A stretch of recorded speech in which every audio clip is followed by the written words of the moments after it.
जनता से उनका वोट चोरी करने का तरीका। पहले छुप के करते थे, अब खुलेआम सबके सामने। हलफनामा देना होगा या देश से माफी मांगनी होगी, तीसरा विकल्प नहीं है।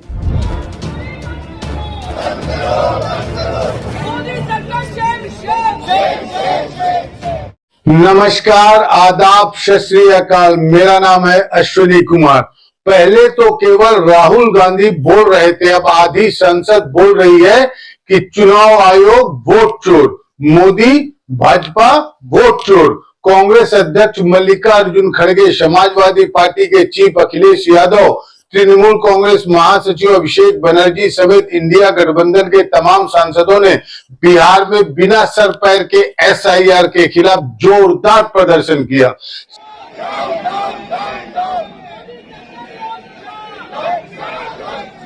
सड़क से लेकर संसद तक हंगामा मचा हुआ है। नरेंद्र मोदी की चाकरी ने चुनाव आयोग की विश्वसनीयता का बाजा बजा दिया है। मल्लिकार्जुन खड़गे के घर पर विपक्ष के नेताओं की एक बड़ी बैठक हुई है कि मौजूदा चुनाव आयोग किसी भी सूरत में निष्पक्ष चुनाव नहीं करा सकता। ये कागज है, एफिडेविट है, रिसिप्ट है। आप एक भी डीएम को सस्पेंड कर दिया और ये लंबी सूची है। 2017 में जब चुनाव हुआ, इलेक्शन कमीशन ने न जाने कितने अधिकारी हटाए। 19 में अगर एक भी अधिकारी हटाओ तो बता दो, 22 में अगर एक भी अधिकारी हटाओ बता दो, 24 में एक भी अधिकारी हटाओ तो बता दो, और उससे पहले अगर सरकार दूसरी थी, समाजवादी पार्टी की थी, आप पता करिए कि कितने अधिकारी हटाए गए। डीजीपी हटाया गया, होम सेक्रेटरी, न जाने कितने अधिकारी हटाए गए। लेकिन जब से बीजेपी की सरकार उत्तर प्रदेश में आई है, तब से एक भी अधिकारी नहीं हटाया, एक भी शिकायत पर किसी अधिकारी को नहीं हटाया गया। आखिर क्यों? इलेक्शन कमीशन, इसका मतलब ये है कि बीजेपी का ज़्यादा कहना मानता है। हम अगर शिकायत करें, उस शिकायत पर कोई कार्रवाई नहीं होती है। बीजेपी की एक विधायिका छेबरा मऊ, उन्होंने अपने बूथ पर 400 फर्जी वोट बना रखे थे। 400 वोट, सोचिए आप, एक बूथ पर 400 फर्जी वोट। हमने अपने कार्यकर्ता लगाया, जिम्मेदारी से काम किया, वोटर लिस्ट में ढूंढे, 200 से ज़्यादा वोट कटवाए हमने, 200 से ज़्यादा एक बूथ पे। अगर ये एक्सरसाइज जो पॉलिटिकल पार्टी कर रही हैं, ये एक्सरसाइज इलेक्शन कमीशन भी तो करे कि आखिरकार बीजेपी के लोग अपने बूथ में क्यों ज़्यादा वोट बनवा रहे हैं।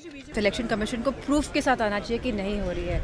और वहीं मिस्टर अखिलेश यादव जी ने भी एफिडेविट्स दिए हैं 18,000 वोटर्स के, जिनके नाम काटे गए या जो वोट नहीं दे पाए इलेक्शन कमीशन की खामियों की वजह। खबर आ रही है कि चीफ इलेक्शन कमिश्नर के खिलाफ संसद में महाभियोग प्रस्ताव लाने की तैयारी हो रही है। याद कीजिए, राहुल गांधी ने संसद परिसर में कहा था, अगर कोई अधिकारी सोच रहा है कि भारत की चुनाव प्रक्रिया का मजाक उड़ाकर बच निकल जाएगा, तो ऐसा होने वाला नहीं है। वोट अधिकार यात्रा पर निकले राहुल गांधी ने बिहार से एक बार फिर से ज्ञानेश कुमार को परवाना भेजा है कि किसी मुगालते में मत रहिएगा। भाई और बहनों, आप जानते हो कि इलेक्शन कमिश्नर पर कोई भी केस नहीं किया जा सकता है। आप जानते हो कि हिंदुस्तान का कोई भी court, high court, supreme court उन पर केस नहीं कर सकता है। आप जानते हो ये कानून कब बना? जानते हो? 2023 में ये कानून बना। ये कानून 2023 में क्यों बना? क्योंकि नरेंद्र मोदी और अमित शाह ये चाहते हैं कि इलेक्शन कमीशन के खिलाफ कोई कार्रवाई नहीं कर पाए, क्योंकि इलेक्शन कमीशन उनकी मदद कर रहा है, उनके साथ वोट चोरी कर रहा है। इतना ही नहीं, मल्लिकार्जुन खड़गे ने तो बिना किसी लाग लपेट के कह दिया, भारत के प्रधानमंत्री नरेंद्र मोदी चोर हैं। न केवल अधिकारों की चोरी की है, बल्कि वोटों की भी चोरी की है।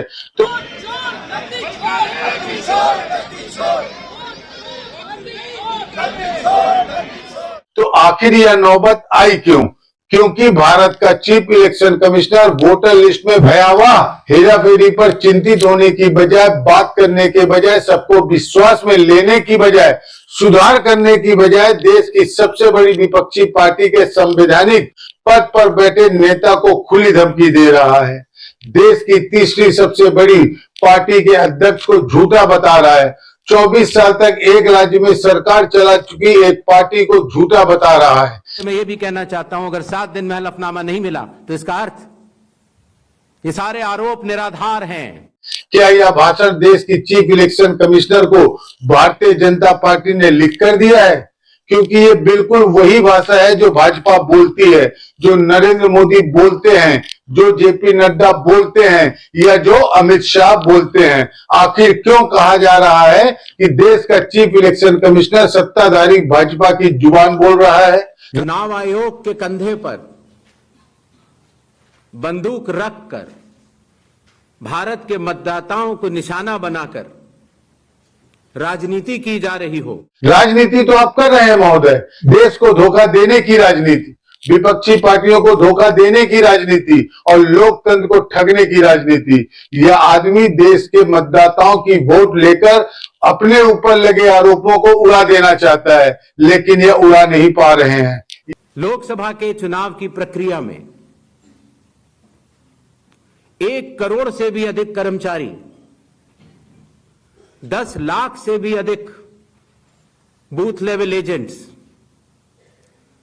20 लाख से भी अधिक प्रत्याशियों के पोलिंग एजेंट्स चुनाव के लिए कार्य करते हैं। इतने सारे लोगों के समक्ष इतनी पारदर्शी प्रक्रिया में क्या कोई भी मतदाता वोट की चोरी कर सकता है? यह चुनाव आयोग की सफाई है या गंदगी, आप तय कर लीजिए। लेकिन एक बात तो तय है कि राहुल गांधी ने, तेजस्वी यादव ने, अखिलेश यादव ने, ममता बनर्जी ने messrs Ganesh Kumar and company उर्फ भारतीय जनता पार्टी उर्फ चुनाव आयोग का बाजा बजा दिया है। गणेश कुमार गुप्ता चीख रहे थे, चिल्ला रहे थे, खींच रहे थे, लेकिन उनके चेहरे पर हवाइयां उड़ रही थी। मेरे सर सारे मतदाताओं को अपराधी बनाना और चुनाव आयोग शांत रहे, संभव नहीं। वाह वाह, मतदाता आप पे कैसे हो गए ताऊ जी? मतदाता तो नेताओं के होते हैं ना, राजनीतिक दलों के होते हैं ना। मतलब देश का चीफ इलेक्शन कमिश्नर कह रहा है कि मतदाता मेरे हैं और चुनाव लड़ने वाले देश की सबसे बड़ी पार्टी को धमका रहा है कि खबरदार जो सवाल उठाया। अगर कोई सोचता है कि एक पीपीटी देकर, यह कल्पना से बाहर की बात है कि चीफ इलेक्शन कमिश्नर देश की लोकसभा के सबसे बड़े विपक्षी नेता को देख लेने की खुली धमकी दे रहा है। 1 हफ्ते के भीतर माफी मांगने की चेतावनी दे रहा है, गुस्से में आके लाल कर रहा है। और हमारे मतदाताओं को यह कहना कि वो फर्जी हैं, इसके ऊपर जो भी इस बात को बोल रहा है उसको माफी मांगनी चाहिए। यह सवाल अब सारे सवालों से बड़ा हो गया कि गणेश कुमार गुप्ता का यह गुस्सा चुनाव आयोग का गुस्सा है या भारतीय जनता पार्टी का गुस्सा है या फिर नरेंद्र मोदी का गुस्सा है। लेकिन क्या यह इत्तेफाक है कि तीनों की भाषा एक है, तीनों की भंगिमा एक है और तीनों के भाव एक हैं? क्या अपनी माताओं, बहुओं, बेटियों सहित किसी भी मतदाता की सीसीटीवी वीडियो चुनाव आयोग को साझा करनी चाहिए क्या?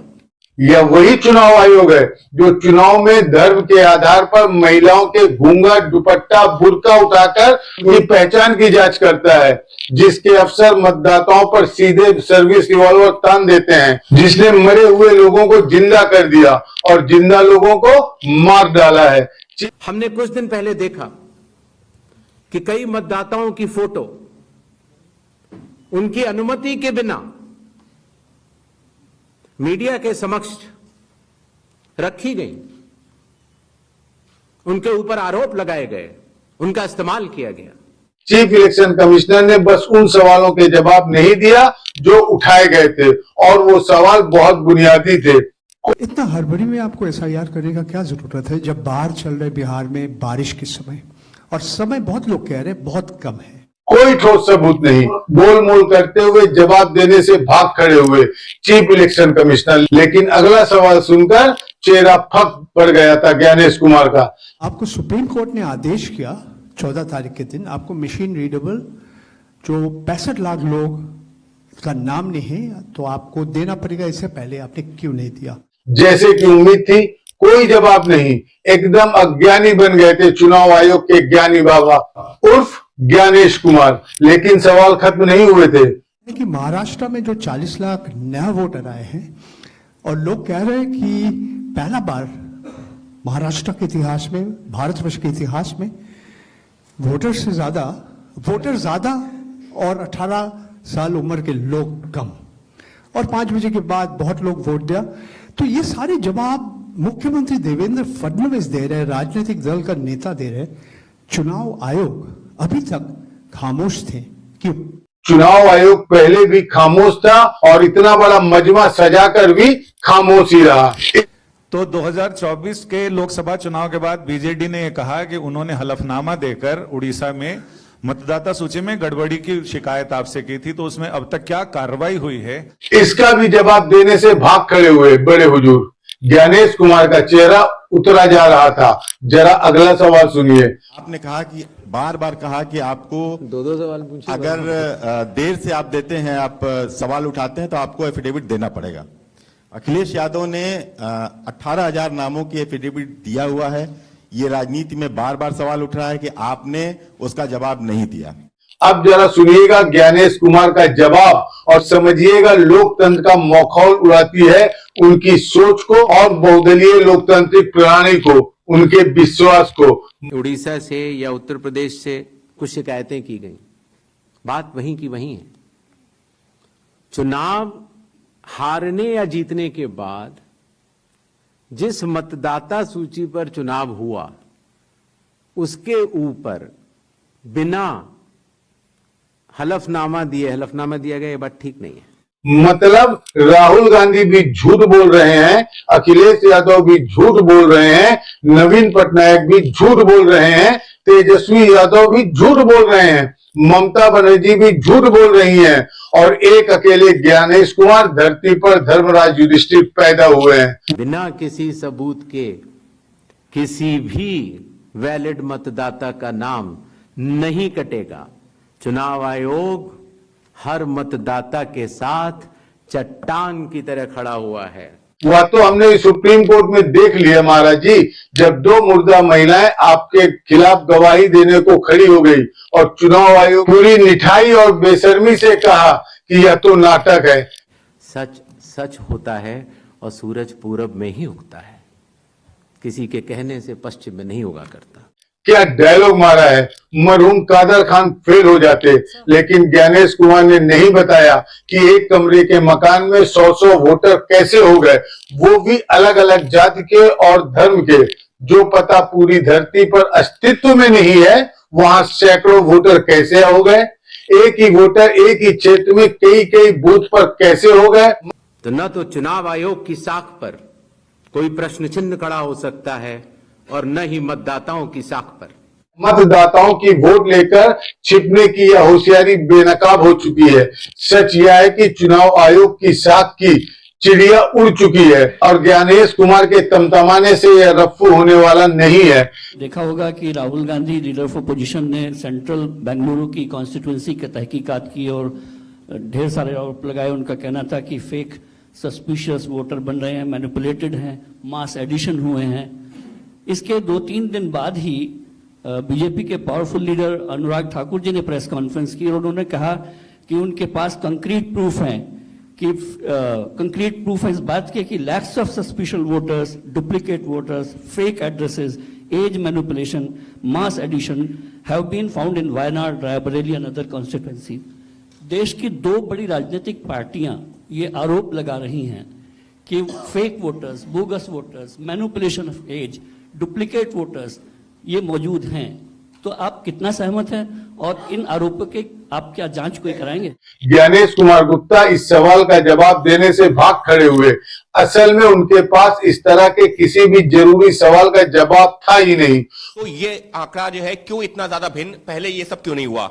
इसी के साथ में उसी से जुड़ा हुआ सवाल ये, विपक्षी पार्टियां ये कह रही हैं, इसका मतलब तो ये है 2024 का 1 साल पहले जो चुनाव हुआ था वो इसका मतलब जो तमाम आप 65 लाख का आंकड़ा अभी दे चुके हैं, हो सकता है ये आने वाले दिनों में और बढ़े, उन फर्जी मतदाताओं के साथ में हुआ था। बहुत सारे पत्रकार ऐसे थे जिन्होंने ज्ञानेश कुमार और चुनाव आयोग की कलई उतार कर रख दिया। इस बात का ग्रेडिंग कैसे की जाएगी कि जो अभी आपने उदाहरण देके बताया कि ईपीआईसी में एक आदमी नाम डुप्लीकेट करेगा, जब तक आपके पास कोई यूनिक फीचर नहीं होगा, जैसे आधार के मामले में बायोमेट्रिक्स एक यूनिक फीचर का काम करता है हर इंडिविजुअल के लिए ना, उसी तरीके से अगर आप ईपीआईसी से इसको नहीं जोड़ेंगे तो ये संभव ही नहीं है कि आप कभी जिंदगी में डुप्लीकेसी को चेक कर पाए, चाहे कितने एफर्ट्स कर ले। यहां आपको टेक्नोलॉजी की ही मदद लेनी पड़ेगी, मैनुअली ये ह्यूमनली पॉसिबल नहीं है। और इसी से जुड़ा हुआ सवाल ये भी है कि जब इस तरह की चीजें हमारे सामने आती हैं, यानी डुप्लीकेसी को चेक करने की, वही डुप्लीकेसी हमारे सामने जब वोटर लिस्ट में सामने आती है तो एक नया बखेड़ा खड़ा होता है। आप चुनाव आयोग के सामने सबसे इंपॉर्टेंट चीज यह है कि अगर किसी चीज की शिकायत की जा रही है तो क्या चुनाव आयोग सबसे पहले शिकायत की जांच करने पे जोर देगा या शिकायतकर्ता कौन है उसकी जो है वो कलई खोलने पे जोर देगा? इस सवाल से भी पीछा छुड़ाकर भाग खड़े हुए चुनाव आयोग के चीफ। असल में जो स्क्रिप्ट वो पढ़ रहे थे उसमें नरेंद्र मोदी का खोखलापन साफ नजर आ रहा था। आज भी राहुल गांधी ने इस बात को कहा है कि महाराष्ट्र में 1 करोड़ मतदाता जोड़ा गया, वोटों का हेराफेरी लगातार किया जा रहा है, तो क्या इससे चुनाव आयोग की छवि धूमिल नहीं हो रही है? अगर धूमिल हो रही है तो आप लोग लीगल एक्शन उनके खिलाफ क्यों नहीं ले रहे? ज्ञानेश कुमार को लगा था कि वह दाएं बाएं करके निकल जाएंगे, लेकिन भाजपा की खिदमत ने उनका तमाशा बनाकर रख दिया, और तमाशा बनाकर रख दिया चुनाव की प्रणाली का। समय रहते मतदाता सूचियों में त्रुटियां साझा न की जाएं, मतदाता द्वारा अपना प्रत्याशी चुनने के 45 डेज के भीतर माननीय उच्च न्यायालय में चुनाव याचिका दायर न की जाए और फिर वोट चोरी जैसे गलत शब्दों का इस्तेमाल करके जनता को गुमराह करने का असफल प्रयास किया जाए, तो यह भारत के संविधान का अपमान नहीं तो और क्या है। राहुल गांधी पर हमला बोलने के चक्कर में, उन्हें नीचा दिखाने धमकाने के चक्कर में सच यह है कि ज्ञानेश कुमार ने नरेंद्र मोदी की इज्जत और साख की सुपारी ले ली थी। जब 45 दिन चुनाव के बाद पूर्ण हो चुके हैं और किसी भी दल को, किसी भी कैंडिडेट को कोई भी गलती नजर नहीं आई, तो आज इतने दिनों के बाद, अच्छा तो आज इतने दिनों के बाद क्यों, क्या दलील है? सर जी, चीफ इलेक्शन कमिश्नर डंके की चोट पर बोल रहे थे कि 45 दिनों के बाद चुनाव की सारी धांधली दूध में धुलकर सफेद हो जाती है। महाराष्ट्र में वोटर लिस्ट बढ़ी, समय रहते जब ड्राफ्ट सूची थी तो दावे और आपत्ति क्यों नहीं जमा कराए गए? जब रिजल्ट निकल आया तब याद आया कि ये गलत था। अच्छा, तो इसलिए सीसीटीवी फुटेज नहीं दे रहे, मशीन रीडेबल वोटर लिस्ट नहीं दे रहे, भारत के इतिहास में 4 महीने के भीतर जोड़े गए सबसे ज्यादा वोटर्स का हिसाब नहीं दे रहे। चुनाव हुए 8 महीने हो गए।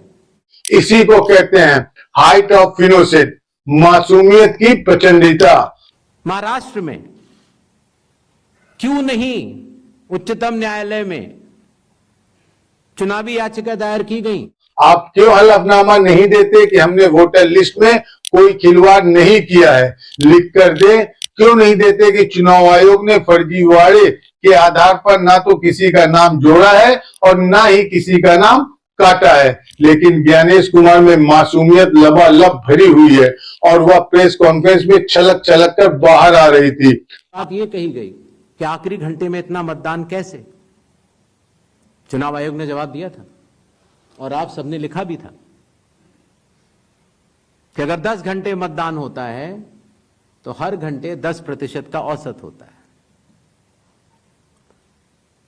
आखिरी घंटे में 10% से कम मतदान हुआ। आर्यभट्ट जिंदा होते तो ज्ञानेश कुमार के इस मासूम गणित के आगे मत्था टेक देते कि महाराज जी कुछ दो हमारा सिर। आपको आईआईटी वाले ने सिविल इंजीनियरिंग की जगह कहीं फिलोसॉफी तो नहीं पढ़ा दी है? मैं जब कोई वोटर वोट करने जाता है और वो बटन दबाता है तो एक ही बार दबा सकता है। मतदाता सूची में अगर 2 जगह नाम हो तो वोट चोरी कैसे? उफ उफ उफ, मासूमियत ओवरलोडेड। सलाम है हुजूर की मासूमियत को, लेकिन जनता को उल्लू समझते हैं क्या ज्ञानेश कुमार? ज्ञानेश कुमार कह रहे हैं कि मान लो एक ही ज्ञानेश कुमार के नाम पर 5 वोटर कार्ड हो तो मैं कैसे हर जगह वोट डालूंगा? मैं तो एक ही जगह डालूंगा ना। मतलब ज्ञानेश कुमार ठेका ले रहे हैं कि ज्ञानेश कुमार के बाकी के 4 एपिक पर कोई सुरेश कुमार, महेश कुमार, रमेश कुमार वोट नहीं डाल सकता। नहीं हो सकती। वोट तो एक मतदाता एक ही बार डाल सकता है। यकीन नहीं होता कि चुनाव आयोग के धतकर्मों को छिपाने के लिए देश को कोई इतना मूर्ख कैसे बना सकता है, लेकिन यह तो कुछ भी नहीं। और उसके जरिए ये कहा जाए कि चूंकि मतदाता सूची में ये नाम है इसीलिए मतदान गलत हुआ। मतदाता सूची और मतदान 2 अलग विषय हैं और इन दोनों को अलग अलग ही देखा जाता है। सुन लिया ना आपने? मतदान अलग अलग होता है और मतदान सूची अलग होता है। दोनों का आपस में कोई लेना देना नहीं है। वोटर लिस्ट में जिसका नाम आ गया वो एकदम पवित्र है। अगर निराधार आरोप आप मतदाता सूची और मतदान को मिला के और जनता के सामने अगर ये कहें कि चोरी हो रही है तो ये गलत बात है। इसके बाद ज्ञानेश कुमार गुलाबी क्रोध से तमतमा उठते हैं। ये हमारे गरीब मतदाताओं, बहनों, भाइयों और बुजुर्गों के साथ एक बहुत बड़ा खिलवाड़ है। उनके नथुने फड़फड़ाने लगते हैं और आंखों का गोटा बाहर आने लगता है। जरा सुनिएगा। 0 नंबर। आपको पता है इस देश में करोड़ों लोगों के घरों के पते के आगे 0 नंबर है। क्या दलील दी है साहब जी? कुर्बान हो जाने का दिल करता है। राकेश कैस्ट ने लिखा है, यह जरूरी नहीं है कि इतिहास हर सच्चे नायक के प्रति उदार हो।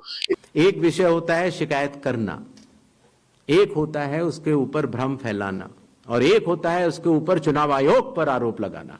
इतिहास कभी कभी खलनायकों के प्रति भी उदासीन हो सकता है, लेकिन जो जोकर, जमूरों, चमचों और षड्यंत्रकारी दरबारियों के प्रति वो अनिवार्यता क्रूर होता है।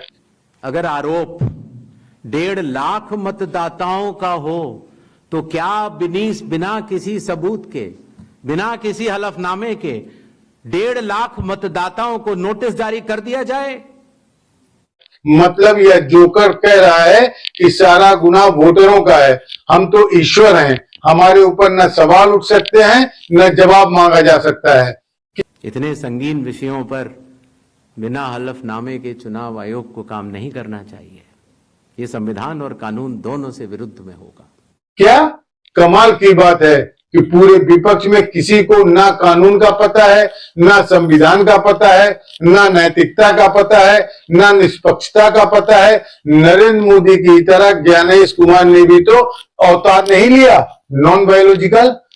कानून में न प्रावधान है, न कोई शपथ पत्र है, न कोई एविडेंस है, न कोई सबूत है, तो क्या 1.5 लाख नोटिस जारी करके उन मतदाताओं को एसडीएम के दफ्तर में बुलाया जाए और यह कहा जाए कि आप फर्जी हैं? क्या मतदाता चुनाव आयोग से यह नहीं पूछेगा कि आपके पास क्या सबूत है? सवाल तो बहुत पूछे जाएंगे महाराज जी। इतिहास बड़ा बेरहम है। ज्ञानेश कुमार बार बार वोटरों के पीछे चेहरा छिपाने की कोशिश कर रहे थे। दोहरे मतदान के आरोप लगाए गए, सबूत मांगने पर जवाब नहीं मिला। ऐसे मिथ्या आरोपों से न तो चुनाव आयोग डरता है और न ही कोई मतदाता। सच यह है कि मतदाता डरा हुआ है और डराया है चुनाव आयोग ने, लेकिन बिहार के 7 करोड़ लोगों को लाइन में खड़ा करके चुनाव आयोग ने जो खेल खेला है वह बेनकाब होता जा रहा है। उनका उद्देश्य क्या है, ये सारे मतदाता और देश की जनता पूरा समझती है। यह बात बिल्कुल ठीक कही महाराज जी कि जनता सब समझती है और समय आने पर साहबों का हिसाब भी करती है। न केवल साहबों का हिसाब करती है बल्कि उनकी आंखों का भी बराबर हिसाब करती है। जब बिहार के 7 करोड़ से भी अधिक मतदाता चुनाव आयोग के साथ खड़े हैं। ज्ञानेश कुमार को भ्रम बहुत है, वरना उन्हें पता होता है कि जनता सिर्फ अपने अधिकारों के लिए खड़ी होती है, उसे कुचलने वालों को इतिहास के कूड़ेदान में फेंक देती है। 100 करोड़ की मतदाता सूची और बिहार के 7 करोड़ की मतदाता सूची में सवाल भी कई हैं और जवाब भी कई हैं। सच सुनने की क्षमता भी होनी चाहिए और समझने की क्षमता भी। देश के विरोधी दलों के नेताओं को समझ पर सवाल उठाने वाले चुनाव आयोग कैसे एक निष्पक्ष चुनाव करा सकता है? राजनीतिक पार्टियां मिलकर अगर मतदाता सूची को शुद्ध बनाने के लिए राजनीतिक उद्देश्यों से परे जाकर विपक्ष कह रहा है कि चुनाव आयोग तो खुलकर राजनीति करे, और राजनीति करने वाली पार्टियों से आयोग कह रहा है तुम इसे किनारे छोड़ दो। खड़गे, राहुल, अखिलेश, तेजस्वी, ममता ऐसे ही हमला नहीं बोल रहे कि चुनाव आयोग ने भारतीय लोकतंत्र की सबसे पवित्र व्यवस्था को ही दागदार बना दिया है। इसमें बूथ लेवल ऑफिसर ने जब किसी मतदाता से डॉक्यूमेंट्स लिए या उसने दिए तो कितने डॉक्यूमेंट्स लिए, क्या उसको रिकमेंड किया या नहीं किया, ये सारा विषय अभी भी एसडीएम स्तर पर विचाराधीन है, जिसका निर्णय 30 सितंबर तक आएगा। इस आदमी को कुर्सी पर बैठे रहने का 1 मिनट का भी हक नहीं है। इस वीडियो में इतना ही, लेकिन अगर आपने एस भारत हिंदी को अब तक सब्सक्राइब नहीं किया तो फौरन कर लीजिए। बेल आइकॉन दबाइए, घंटी जैसी आकृति, लाइक कीजिए और कमेंट करके बताइए यह वीडियो आपको कैसा लगा। धन्यवाद। स्वतंत्र और आजाद पत्रकारिता का समर्थन कीजिए, सच में मेरा साथी बनिए। बहुत आसान है दोस्तों, इस सब्सक्राइब बटन को क्लिक करिए और हमारे चैनल को सब्सक्राइब करिए। साथ में बगल में बेल आइकॉन को दबाइए, जिससे हमारी हर खबर आप तक सबसे पहले पहुंच सके।